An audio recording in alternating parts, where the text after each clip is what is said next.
बात आज के चैनल के कार्यक्रम आर पार में मैं सुरेंद्र चतुर्वेदी आपका स्वागत करता हूं। दोस्तों, आज़ादी के बाद अजमेर पहली बार हंसता दिखाई दिया। उसे उम्मीद हो चली है कि उसके अच्छे दिन लौटने को हैं। देवनानी पर उसे यकीन हो चला है।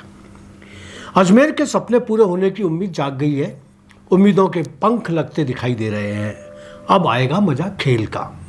यह मैं लिख रहा हूं, मगर सब गूंगा अजमेर बोल रहा है। अजमेर शहर ने किसी अखबार में पढ़ लिया है कि उसका भाग्य विधाता विधायक हुंकार भरकर कह रहा है कि यदि इस बार सब कुछ उसके कहे मुताबिक नहीं हुआ तो अधिकारियों की जवाबदेही तय हो जाएगी।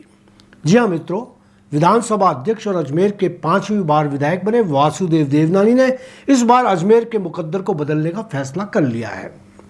अजमेर को मैंने आज़ादी के बाद पहली बार हंसते देखा है। पूछने पर बता रहा है कि उसने अखबारों में पढ़ा है कि विधानसभा अध्यक्ष वासुदेव देवनानी ने पेयजल आपूर्ति सुधारने के लिए जलदाय विभाग को 15 दिन का समय दिया है। उन्होंने चेतावनी दी है कि यदि इस अवधि में शहर में 48 घंटे में पेयजल आपूर्ति नहीं हुई तो अफसर कार्रवाई या शहर से बाहर जाने के लिए तैयार रहें।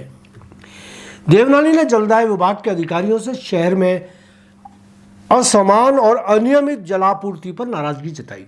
उन्होंने अफसरों से साफ कहा कि शहर में अगले 15 दिन के अंदर 48 घंटे में जलापूर्ति प्रारंभ की जाए।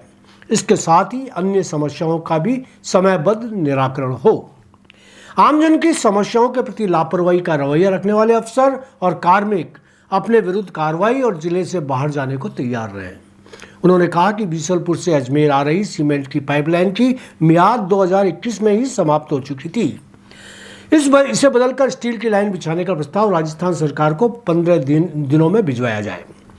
केंद्र सरकार की अमृत योजना 2 से प्राप्त राशि में से 186 करोड़ की लागत से 16 पानी की टंकी एवं 7 पंप हाउस के निर्माण से अवगत कराया जाए।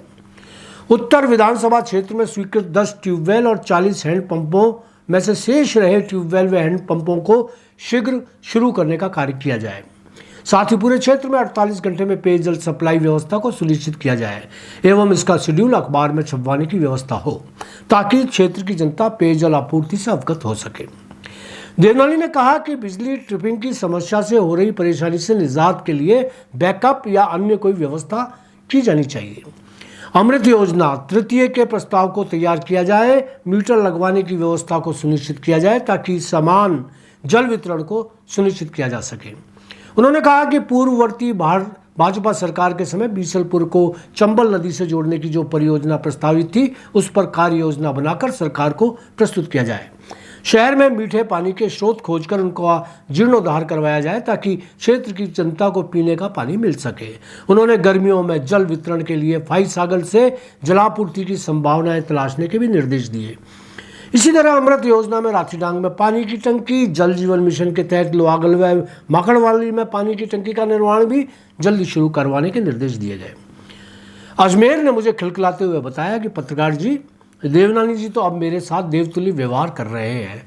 लग ही नहीं रहा कि ये पुराने वाले देवनानी जी हैं। देखिए ना, मेरे लिए देवनानी जी कितना अच्छा सोच रहे हैं। मैंने अखबार में यह भी पढ़ लिया है कि देवनानी जी ने जिला कलेक्टर डॉक्टर भारती दीक्षित, नगर निगम आयुक्त सुशील कुमार व एडीए आयुक्त श्रीनिवासन बीटी से शहर के विकास को लेकर भी चर्चा की है। उन्होंने कहा कि कोटला क्षेत्र में प्रस्तावित तेलंगाना हाउस को अन्यत्र शिफ्ट किया जाएगा। उन्होंने कलेक्टर को यह भी निर्देश दिए कि तेलंगाना हाउस के लिए कायड़ या अन्य बाहरी क्षेत्र में भूमि आवंटित की जाए। पता है, उन्होंने ये भी कहा कि पंचशील स्थित साइंस पार्क को लेकर तुरंत कार्रवाई शुरू की जाए। यह अजमेर विद्यार्थियों के लिए एक आदर्श योजना है। इसकी शुरुआत जल्द से जल्द होनी चाहिए। उन्होंने नगर निगम और एडीए के आयुक्त से स्मार्ट सिटी योजना, विकसित भारत संकल्प यात्रा, विधायक कोष के लंबित कार्य, सीवरेज और अन्य कार्यक्रमों पर भी चर्चा की। यही नहीं पत्रकार जी, उन्होंने कहा कि स्मार्ट सिटी के कामकाज में गुणवत्ता का विशेष ध्यान रखा जाए। सीवरेज के कारण कई जगह लोगों को परेशानी का सामना करना पड़ रहा है, इसका निराकरण होना चाहिए। पत्रकार जी, पहली बार मुझे लग रहा है कि मेरे अच्छे दिन लौटने वाले हैं। ईश्वर देवनानी जी को दीर्घायु करे ताकि मेरे जिस्म के घाव भर सके। मुझे यकीन हो चला है कि अब प्रशासन एनजीटी के आदेशों की अनुपालना भी करेगा। मेरे दिल आना सागर में कृत्रिम मिट्टी डालकर बनाए गए निर्माण भी हटाए जाएंगे। ये पाथवे, 7 वंडर सब धराशायी होंगे। देवनानी जी पर इस बार मुझे यकीन हो गया है। स्मार्ट सिटी के सारे गपलेबाजी सामने आ जाएगी। देख लेना, शहर में लूट के सारे खेल बंद हो जाएंगे। बस ईश्वर मेरे देवनानी जी के जज्बे को इसी तरह बुलंद बनाए रखे, इनके इकबाल को इसी तरह ताकत अता होती रहे। आमीन। धन्यवाद दोस्तों, आज इतना ही। कल फिर नए मुद्दे पर बात करेंगे।